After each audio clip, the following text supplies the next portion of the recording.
大家好，歡迎收睇 Cool One Bike 嘅單車介紹。今集咧，我哋將會迎接2024年 Twitter 一部非常之重磅嘅單車介紹。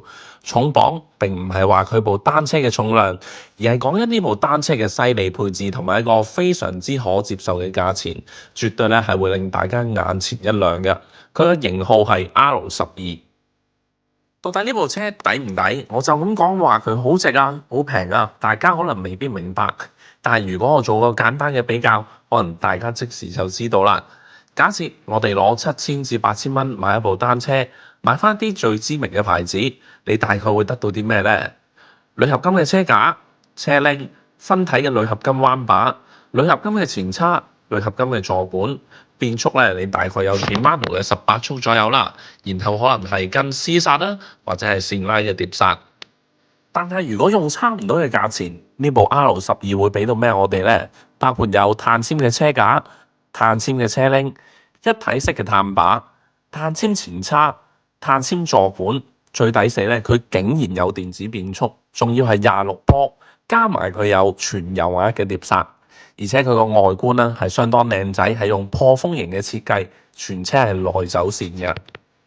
Twitter R12嘅顏色包括有圖入邊呢隻水泥灰色，跟住落嚟咧有橙色、紅色、黑色、變幻色、熒光黃色、粉紅色、白色、深灰色，以上咁多隻顏色嘅。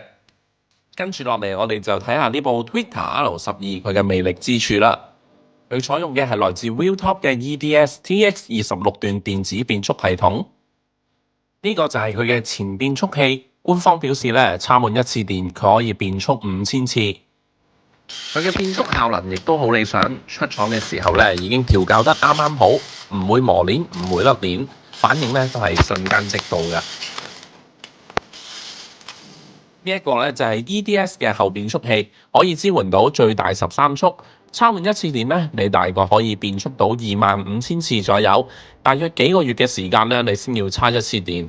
工廠咧亦都幫呢套電子變速器咧做個撞擊同埋一個防水測試，效果咧都係相當理想嘅。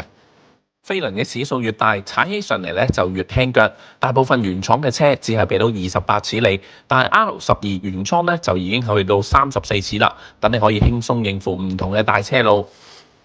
流暢而順滑嘅電子變速感覺，一般2萬幾蚊嘅單車先會玩得到嘅。依家一部性價比咁高嘅單車就呈現喺我哋眼前啦。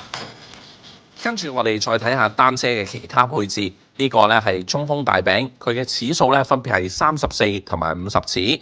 另外幫我哋買單車嘅客人，免費幫你 upgrade Wheelspad 嘅啤領腳踏。話到明係碳纖車，當然唔少得呢個全隱藏式嘅一體碳纖彎把。相比起傳統嘅外走線彎把，所有線材咧都收晒入車架同埋彎把入邊，望落咧就簡潔好多啦。Twitter 近幾年咧都係採用平焊式嘅5通焊接方式，相對於舊派嘅魚鱗焊接咧，當然個效果係好好多啦。而車架上邊咧亦都做咗2個水壺架嘅孔位。短邊入邊嘅呢對輪組係客人另外加錢升級嘅 Wheelspad 50mm 波浪碳纖紋輪組。如果選擇原裝嘅輪組，客人可以揀平少少嘅 38mm 鋁合金輪組，或者 50mm 嘅碳纖輪組嘅。前後轆咧都係用上筒軸式嘅快拆嘅。而喺剎車方面咧，呢隻正啦，用上 Wheeltop 嘅全油壓碟剎，手感輕盈咧而非常之有力嘅。前後嘅花鼓都係用上半碳纖嘅花鼓，意思即係表面一層咧就係用碳纖嚟包住，裡面咧就係鋁合金，令到佢可以偷輕少少嘅重量。Twitter R12嘅售價我哋會列喺內容入邊，如果有任何問題或者想訂購咧，歡迎 WhatsApp 54829987，我哋 Cool One提供免費送貨到樓下，亦都包咗安裝。送貨由我哋親自負責，所以客人可以當場驗收。多謝各位收睇今集Cool One單車介紹。